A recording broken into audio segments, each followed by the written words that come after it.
Parfois, il faut savoir passer le relais. Ces deux premières consoles ont directement été propulsées en tête des ventes, mais avec sa PlayStation 3, Sony a dû accepter de quitter son trône au profit de Nintendo et de sa surprenante Wii. Dès le départ, les choses ont été compliquées pour la firme nippone, concurrencée dès 2005 par la Xbox 360. La commercialisation de la PS3 n'arrive qu'un an plus tard, au Japon et outre-Atlantique. Pour l'Europe, il faut attendre le 23 mars 2007 pour la voir débarquer. Le prix est alors élevé, 599 €. En France, Microsoft n'hésite pas à saluer ce lancement à sa manière. Et sans surprise, quelques mois après sa sortie, la PS3 baisse de prix, avec notamment un pack incluant des jeux et une manette additionnelle. Cet important coût était en quelque sorte justifié par la technologie embarquée. La console était même vendue à perte.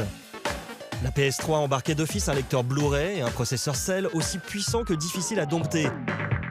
La console de Sony visait plus que le jeu vidéo et se voyait comme une plateforme multimédia, comme en témoigne ce lecteur de cartes ou la possibilité d'installer un système d'exploitation différent.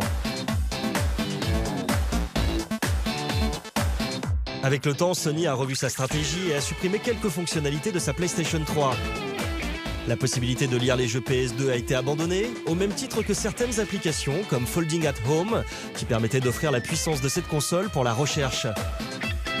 Le PlayStation Home a quant à lui fermé ses portes en 2015, après avoir attiré plus de 30 millions de curieux. Petit à petit, la PS3 s'est donc recentrée vers le jeu vidéo. Mais là aussi, les débuts furent compliqués. Le lancement français était pourtant sympathique avec des titres comme Resistance, MotorStorm, Virtua Fighter 5, Call of Duty 3 ou Ridge Racer 7. Les sorties se sont ensuite raréfiées. Folklore a été plutôt discret, tandis que Nariko de Heavenly Sword n'a pas su remplacer Kratos dans le cœur des joueurs. Il faudra alors attendre Noël 2007 pour que les choses s'accélèrent. Uncharted 1 a posé les bases de la série en s'appuyant directement sur l'excellent trio Drake, Sully et Elena. Entre-temps, Assassin's Creed et Call of Duty 4 ont permis de populariser la console. Puis, au premier semestre 2008, Metal Gear Solid 4 et GTA 4 ont définitivement lancé la PS3. Certes, le jeu de Rockstar était également sur 360, mais cette licence a souvent été associée à Sony.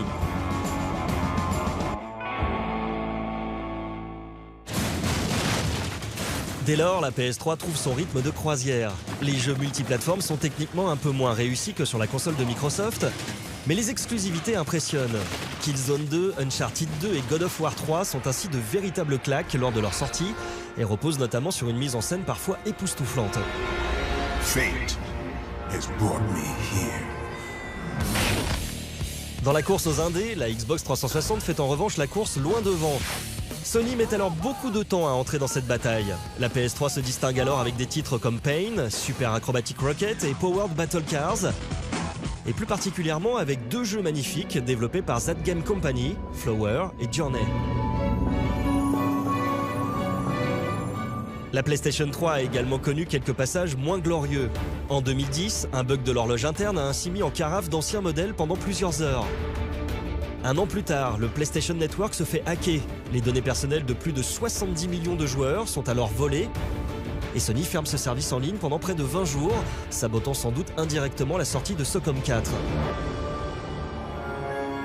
Sony a également fait quelques essais sur sa PS3. Avec iPad et Wonderbook, il a ainsi visé un public assez jeune. Le PlayStation Move a quant à lui essayé de surfer sur le succès de la Wii et ses manettes à reconnaissance de mouvement. Et n'oublions pas qu'en 2010, le constructeur japonais a lancé le PlayStation Plus avec une formule qui a depuis largement évolué. Au cours de ces longues années d'existence, la PlayStation 3 aura été confrontée à de nombreuses difficultés. Mais c'est grâce à ces erreurs que Sony a finalement su rebondir. La PS4 a directement été présentée comme une console de jeux vidéo, facile à programmer et surtout vendue à un prix bien plus raisonnable. On se rend aussi compte que le constructeur japonais a multiplié les expériences sur PS3 en vue de sa prochaine console. Le PlayStation Plus est l'un des piliers de la PS4 et le PlayStation VR est né de la technologie liée au Move. On pourrait presque dire que la PS3 était malgré elle une console de transition, une console nécessaire pour repartir sur de bons rails, ce qui mène à nouveau à la première place.